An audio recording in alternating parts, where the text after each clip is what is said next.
nakatuloy na yung hatak sa foreigner, bigla siyang bubungad kaya ito nagkalasan yung likuran, naiwan sila Hector nasa likuran din. Si Talina magandang abangan yung kalang rimatihan, biglang bubungad naman si Hector dahil humabol, naiwan yung foreigner. Sir Alex nakabungad, humahabol naman si Steve Monding, nakabungad na rin, tapatan yung dalawa dito nasa likuran si Steve, pero biglang bubungad at tapatan sila Sir Alex versus Monding. Napagandang abangan sino kayo mananalo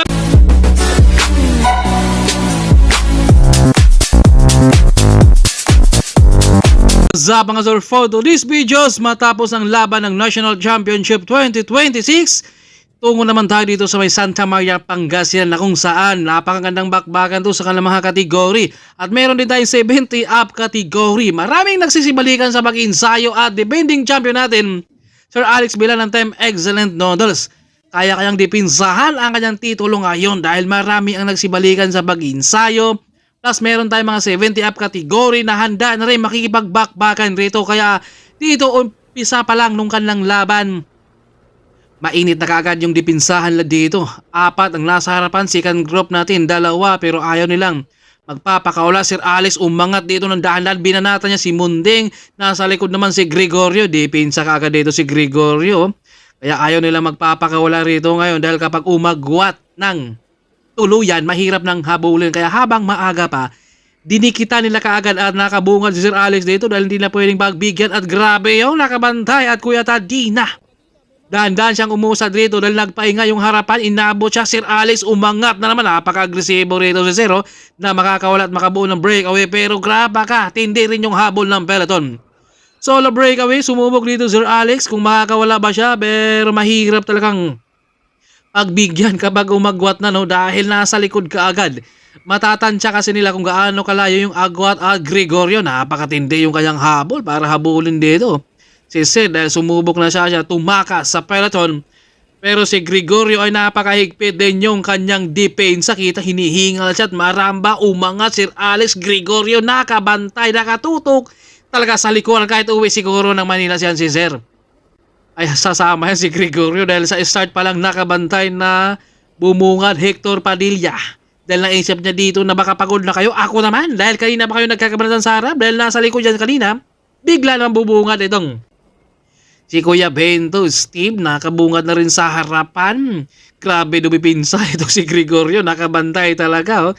Hindi niya pwedeng pagbigyan talaga si Sir na makawala rito dahil para hindi mapagod. Dahil ito sila mga veterano natin, mauutak na yan. Kung mga marami namang experience sa karera, lumabas na naman si Hector dito, nag-attempt na naman ng breakaway, pero sa likod talaga ay nakabantay kaagad. Hindi nila pwedeng pakawalan to dahil matindi pumanlay at dumi ito yung mga barburoton natin. Pero sa likuran, habol, nandito rin si Carding. Sir Alex umangat na naman ang harap-harapan, binanatan niya si Hector dito, pero napakatindi rin yung depensa nito ni Gregorio at may bumanat lumabas sa harapan. Nakataka siya dito dahil nagpahinga si Sir, umagwat at solo breakaway. Kaya kayang tiisin rito yung hangin. Maliban sa kahangin, talagang yun ang nagpapahirap sa kanila dahil sa kalaban mo pa. At marami sila dito sa likuran nag-abang at nag-aantay dahil rito parang bumabalik yung kanilang mga lakas at nakabungad. Rito si Munding dahil maraming sububok, hindi makakawala rin dahil mga veterano, alam na nila kapag gagalaw yung isa, sama ka agad, hindi na hayaang makakawala para hindi na mapagod. Dahil kapag inayaan mong umagwat, tapos doon mo palang hahabulin, mapapagod ka na. Habang kunti pa lang yung agwat, di kita nakalaga agad. No? Ganun talaga kapag mga veterano na dahil alam na kasi nila kung ano yung mga galawan sa bawat isa. Dahil simulan noon at hanggang ngayon, sila pa rin yung magkakalaban. At Danilo bubungal, kita nyo naman, ang bilis ka agad Sir. Nakadikit si Pento, humabol rin dito sa harapan, no? Dahil gusto rin mag-attempt ng breakaway. Pero si Monding, grabe naman yan, no? Talaga binilog ka agad yung sipa. Sir Alex humubok rin mag-attempt rito, pero dalawa ka agad nakakapit sa kanya. Hindi talaga pwedeng pagbigyan dito si Sir, pero gusto niyang tumakas dito dahil defending champion siya. Pero talagang hindi na pinagbigyan. Wala talaga sa edad yung kanilang mga lakas. Nasa tuhod talaga. Si Steve rito sumubok rin, pero Sir Alex habol na mga Gregorio at bit-bit rin ni Kuya Pinto ang peloton natin rito. Ayaw nilang magpakawala pa. Gusto na sama-sama tayo sa rimatihan dahil rito grugyan din to dahil marami nagsibalikan sa pag-insayo dahil nagkaroon nga sila ng category. Plus, meron tayo 70 up category. Bento, sumubok makatim ng breakaway pero si Mondeng nasa likuran kaagad. Talagang ang bilis makahabol. Talagang Danilo, binitbit rin yung peloton kaya mahirapan ka talaga na mag-ubos rin dito dahil kapag patag, more interval ang ating nakikita. Andito yung mga banatan, anli. Dahil kapag ahon, antayin mo yung ahon. Kapag patag, doon ka talaga mapapagod rin. Dahil para makawala ka, kailangan mong timingan, kailangan mong more interval. Kapag hindi talaga makakawala, lamang ang mga sprinter. Kaya yung mga medyo alanganin sa remate, sila naman ang babanat sa patag. Pinto rito, sumubok siya, kaya binuka niya lang muna rito dahil hindi siya pinagbigyan rin ni Mondeng, Danilo, Hector, galing sa likuran, dahan-dahang umangat, lumingon, dito pumanay, pero may nakahabol ka agad rito ni Hector. Talagang hindi talaga na pinagbigyan. Kita naman si Carding, nakanganga sa habol sa kanilang tulin dahil rito ay magandang abangan natin rito rimatihan siguro to dahil walang nakakawala Maraming sumubok pero ang bilis kaagad makahabol. Ito yung mga tinatawag talaga marami ng experience. Ayaw nila magpakawala rito para hindi na mapagod at dinadayo na tayo ng foreigner dito sa ating kategory. Naku, kapag dadami ito, magandang bakbakan dahil ang mga foreigner sa patag napakalakas pumanay. Kaya kita nyo naman umagwat kaagad rito siya. Tatlo na ang nakabunga dahil kapag papalit yung dalawa, itutuloy talaga kapag malakas na may mate. Mahirapan sila dito dahil patag. Pero kapag ahon yan, mahirapan naman ang mga foreigner at Kuya Pinto. Kinakargahan niya dito. Talagang pinapatining rito ni Kuya Pinto. Kagawad yung kanyang sipa para umatras din yung foreigner. Dahil kanina, binanatan sila ng foreigner at hinabol naman kagad nito ni Kuya Danilo rin. At napakarami yung mga nasa likuran na nag-aabang na kapag walang makakawala sila naman ang babanat dahil kapag pagod na yung mga nasa harap. Pero kapag malakas ka talaga dyan ito, lamang ka talaga kaagad, no? Dahil hindi ka pwede magpapalikod-likod. Siyempre, yung mga nasa likod na kapag hindi yan makasabay ngayon, sa susunod na laban, alam na nila kaagad yan na babawi na ako. Mag-iinsayo na ako kaya maraming mga nagsibalikan sa pag-insayo dahil mayroon na nga silang kategori. Kaya doon naman sila lalaban. Kaya dahil noon, syempre, hindi uso social media. Kaya ngayon, talagang kuha na natin para naman makita natin na nandito pa rin talaga yung kanilang mga lakas. Yung edad lang talaga ang talagang umaangat din. Dahil nauna lang yan sila rin. At Hector dito, hindi rin siya makakawala rin. Sir Alex, nagkaka-face to face sila dito dahil yung kanya nagbabantay, nasa likuran at sumubok na dito. Si Sir mag-atim ng breakaway. Grabe naman yung habol sa likuran. Pigang-piga talaga dahil ayaw niyang pagbigyan. Naaagwat rito si Sir dahil siya nga yung ating defending champion. Kailangan talaga depensahan rin ni Sir. Pero grabe din naman yung depensa ng ating grupo. Ayaw talaga lang pagbigyan dahil kanina pa umaangat si Sir at makatim ng breakaway at foreigner na ang humatang dito dahil hindi na nakayanan ng Pinoy. Ganun talaga, no? Dahil syempre, malakas ang foreigner na humatak. Lalo na sa patag, Kuya Pinto, nakakabungad na rin. Andin si Carding at Hector, umangat dito. Sumukli ka si Sir Alex dito. Mahabol naman. Si Gregorio talagang kanina pa nagbabantay rito. At kita nyo naman yung habol dito sa likuran, no? Nakakangana dito si Idol, no? Talagang pagod din yan. Pero kailangan mo rin talagang dikitan para hindi nakaagot, para matigil yung kanyang banat. Dahil kapag hinayaan mo, mapapagod ka ng husto habang maaga pa, maiksi pa lang, yung agwat at Kuya Pinto pa simpleng nag-sidestep sa harapan ng peloton at solo. Breakaway na natin dito. Masasagad na kaya niya hanggang finish. Kaya kayang tiisin yung 8 kilometers dito o talagang aabutan pa siya dahil mahirap din. Pigilan talaga yung hangin, no? Dahil yun ang nagpapahirap malaban sa kalaban mo. At Kuya Tadina, dahan-dahan rin siyang lumabas dahil wala nang naghabol pero parang nahirapan na siya dito sa kanyang banat dahil nasa likod na yung grupo. Bit-bit dito Hector Padilla. Yung mga nasa likod niya nag-aabang talaga ng rimatihan dahil hinatak na ni Hector ang peloton para habulin. Si Kuya Pinto bumuka. Sir Alex nag-jump siya rito para humabol sa kakampi. Yun nga lang hindi rin talaga siya pinagbigyan rin dito ni Gregorio at lumabas dito ng dahan-dahan si Carding dahil naisip niya dito na nagpahinga nga ang harapan at hindi nakakapit si Kuya Pinto. Masasagad na kaya dito ni Harding, yung kanyang pag-attempt ng breakaway. Kita nyo naman yung diin niya dito, nakanganga na siya, pagod na, yun nga lang. Nawawmali siya, akala niya finish line na. Meron bang isa, kaya naubusan talaga siya ng gasolina at foreigner. Nakabungad pero biglang lumabas si Maramba dito sa ating harapan. Sinubukan niyang takasan kung pagbibigyan ba siya dito sa kanang last lap. Pinto, hinabol niya at nandito yung foreigner. Napakatangkad. Abangan natin kung makakarimati ba siya rito sa ating mga Pinoy. Dahil patag yung kalang ruta. Lamang ang foreigner dito.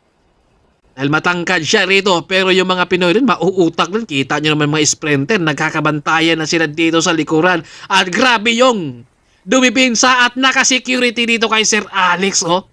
Si Gregorio, nag-aagawan na sila dito sa likuran kung sino ang makatutok rito kay Sir Alex. Kung nagkakakiskisan sila kanina ng mga siko, ganun talagang laban, oh. Wala talagang kaibigan dito. Pero kapag sa labas naman, hindi naman mga friendly, pero sa loob ng karira ay talagang banatan talaga, piga kung piga. Ito, inabot nga si Maramba, may pumalit naman sa kanya pag-attempt ng breakaway dahil naisip niya dito na baka sakaling pagbigyan ako ng peloton kaya sumubok rito si Idol. Napakahirap yung kanyang ginawa. Last lap yan. Kumbaga sugal na talaga yan. Maabutan siya, makakarimati pa kaya at masasagad kaya niya.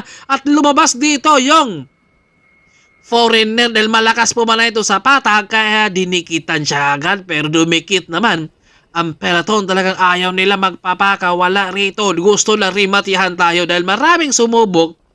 Hindi talaga nakakawala dahil syempre mga veterans move na to, kung alam na nila kung anong mga galaw nila sa kanya-kanya, kaya hindi na to pwedeng mautakan dahil mga mauutak na yan. Basa na yung mga galaw kung ano yung ginagawa mo, yung kalaban mo rin, alam na nila kung ano yung gagawin mo, kaya nag-aagawan sila dito sa likuran ni Sir Ali. Dahil syempre mga sprinter, hindi pwede yan talagang una, kumbaga sila dapat ang makauna dyan. Siyempre, ang domestic rito, ang mapapago dahil bit-bit na ni Hector Padilla, nandito sa likuran, si Gregorio, nag-aagawan sila dito. Danilo nasa likuran din. Grabe yung mga bantayan nila at dipinsahan dahil na mapapagod ngayon si Hector dahil siya yung talagang umatak rito at naiwan na dito si Gregorio, yung bantay ni Sir. Grabe yung security ni Sir. Pero biglang dumikit. Ayan, nagkakasikuan na sila dito ni Bonding. Nagkakakiskisa na sila dito. Siyempre, agaw na ng pwesto dyan. Dahil kailangan mo talagang tumutok sa malakas. Dahil kapag naubusan yung malakas, ikaw naman ang tatapos din. Hector ang humatak. Sir Alex ang nasa likuran. Matining abangan natin yung rimatihan. Dahil napakaraming sumubok. Napakarami yung interval na nilabas nila. Pero wala talagang nakakawala, kaya abangan natin sa ating rimatihan kung sino ang mananakay. Foreigner kaya o nandito sa mga Pinoy dahil dinayo tayo dito sa ating kategory ng foreigner. Yung mga nasa likod talaga, nag-aabang sila dito. Siyempre, kita nyo naman yung mga groggy na sila, pagod na sila. Pero kailangan ng tiisin dahil kapag hindi sila makasabit nito at manalo sa susunod na laban, pag-iigihan pa nila dahil mag-iinsayo muli sila dahil marami nagsibalikan sa pag-iinsayo. Hector nakabunga din nadala ang peloton at biglang humarap ito si Kuya Pinto rito para bitbitin yung grupo nila dahil walang nakakawala kay buo yung ating peloton. Rimatihan ang ating aabangan natin rito. Tiyagaan talaga to, tiis kung tiis. Pinto rito ang humahat. Si Kagawa, bit-bit yung grupo rito, babayarin mo yan sila mamaya pagkatapos Dahil siyempre ang sprinter, mag-aantay talaga yan kung sino ang nakabunga dahil tatansahin yung finish line. Yung mga nasa likod rin, talaga nag-aabang-abang, bumuka, nag-aantayan sila dito. Kung sino magtatrangko dahil kapag sprinter ka, antayin mo talaga yung magbuelo sa'yo rin. Dahil siyempre, mauutak na yan. Marami ng experience yan sa loob ng karera. Hector Padilla, dikitan talaga sila sa likuran, Talagang nag-aabang sila dito. Kung sino magbuelo sa kanila rito rin, tiyagaan na to. Tiis kung tiis, pagod na. Pero ang mahalaga, makatawid ka sa finish line talaga at manalo. Dahil hindi ka naman pwede pumunta ng karera na basta lumaro ka lang. Kailangan mo rin talaga manalo. At syempre, abangan natin ang foreigner kung makakarimati ba siya. Dahil kanina, grabe pumiga yan. Dahil patag, alam nyo na. Kapag kalaban nyo ang foreigner, magtago na kayo dahil malakas pumanay yan. Lalo na yung mga diinan, sa ahon lang yan sila maiiwan. Pero kapag ganito kapatag, lamang talaga yan sila. Magandang abangan yung rematihan dahil buo sila, bumuka, nag-aantayan, tsagaan, yung mga nasa likod gusto nang bubungad rito pero inaantay talaga yung matatansa nila kung hanggang saan yung kaya nila. Saan ang rematihan, nag-aagawan na ng pesto, siyempre nagkakakit-kitan sila sa likuran, no? Grabe talaga, wala talagang kaibigan pagdating na sa loob ng karera dahil laban kung laban at lakas sa lakas talaga to yung ating makakategori natin dito, todo hatag na dito at foreigner nasa likuran, no? Bit-bit dito nasa likuran naman si Kuya Pinto. Dahan-dahang pumanay sa kaliwa yung foreigner at nabulabog na nga sila dito kay Umagwat. Napakatulan na yung hatag sa foreigner. Tadina nasa likuran. Naiwan nila Hector dito. Sir Alex, Mondeng, Gregorio at Maramba at umangat dito. Si Hector Manila, Sir Alex, Mondeng nasa likuran din. Tadina hindi na siya nakakarimate. Maramba naiwan dito. Si Gregorio, Sir Alex nakabungad. Mondeng nasa likuran din. Si Steve humahabol sa likuran ni Sir Alex. Tatlo sila sa harapan. Munding Sir Alex, Steve, tapatan yung tatlo. Napakagandang abangan yung kalang rimat yan. Tiis at sino kayang lumang doon? Grabe, natabunan yung foreigner. Ang ganda ng ating laban na grabe. Hinatak kanina sa foreigner kaya nabulabog sila at Hector Padilla nasa kanan sa kaliwa Sir Alex at humabol naman si Kuya Steve, tinutukan niya muna dito si Sir Alex Mundeng. Ang ganda nung kalang rematihan, toys kung tiis dahil dito kapag finish line, kailangan mo talagang tiisin. Tatlo nakabungad na sa kanan, si Mundeng sa gitna, Sir Alex, Steve naman nasa kaliwa rin. Tiis kung tiis, talagang bike through-han. Buti na nakalamang dyan si Sir, oh. Talagang inunahan niya bike through pangalawa dyan si Kuya Steve, pangatlo si Kuya Mundeng. Ang ganda nung ating laban. Nabulabog sila kanina sa foreigner dahil biglang hinatak